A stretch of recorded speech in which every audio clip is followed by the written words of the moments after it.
Ang first batch po kan harvest ipapanaota. O bubutasan ta na po ang hito. Oto na, oto na.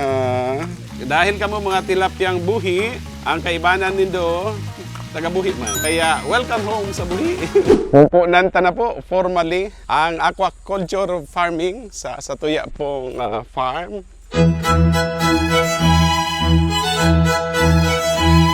Ini pong concrete pond. Dati po ining pigiri. Ang nagmamanage ka ito, inot ako, pig-give up ko, nag-take over si Mrs., si Attorney Marion. Pero kan may mga pamiting na po kami digdi, ay abaan ang bata. Kaya ang sabi ko po, ay magpundo na kita kayan, minarahaytan na itong pigiri, i-convert into a concrete fish pond.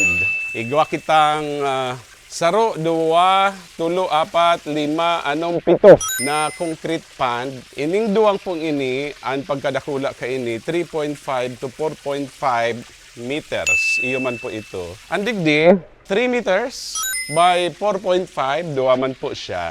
Itong tulo pong ito, 3 by 3. So ining apat lang na ini, gusto sabihin 26,000 ang kayang maakomodar na ipakabali itong tulong concrete pond na tig 3 meters by 3 meters. Binuksan ta na siya para pala makapag-adjust. Mas madali si pag-adapt. Pwede na! Butasan ta na, malipot na!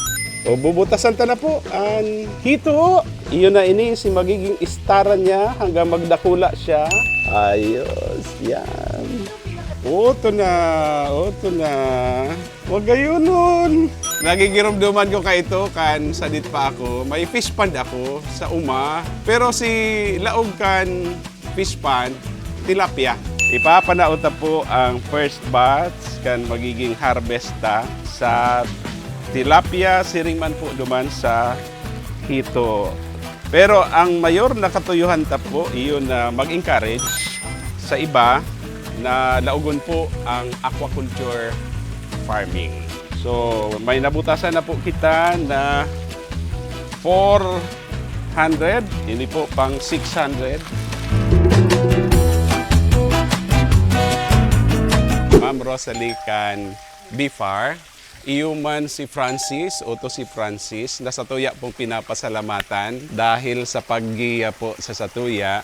Puun pa kan, I think around 2 months ago, kan mag-decision po kita na i-convert ining piggery into a concrete fish pond. And of course, nagpapasalamat man po ako kay Ma'am Cho kung aram po nindo itong hito ni Mariano sa Magaraw. Siya po ang proprietor po kayan. And nakakaabot na po yan maski sa ibang nasyon para po sa inaapod na aquaculture farming. Kaya siya po ang satuyang advisor. Pag naging successful po ini, maipahiling ta si Ibaman mag-arog, magtarabangan po kita na maging matrayon po ang siring na programa. May pigdulok na po kita kay Secretary Laurel na project request. Bako po para sa kuya, kundi para sa ibang beneficiaries. Sa Banwaan po, kan Calabanga, Bombon, Magaraw, Iguaman po kanaman. And then we're looking at Naga as well as Pili and Ocampo. Kung igwa po duman sa Kamaligan, pwede man pong maibali. Ini na po ang last batch kan tilapyang buhi. Makumpleto po kan 2,000 fingerlings. Dahil kamo mga tilapyang buhi, ang kaibanan nindo taga-buhi man. Kaya welcome home sa buhi.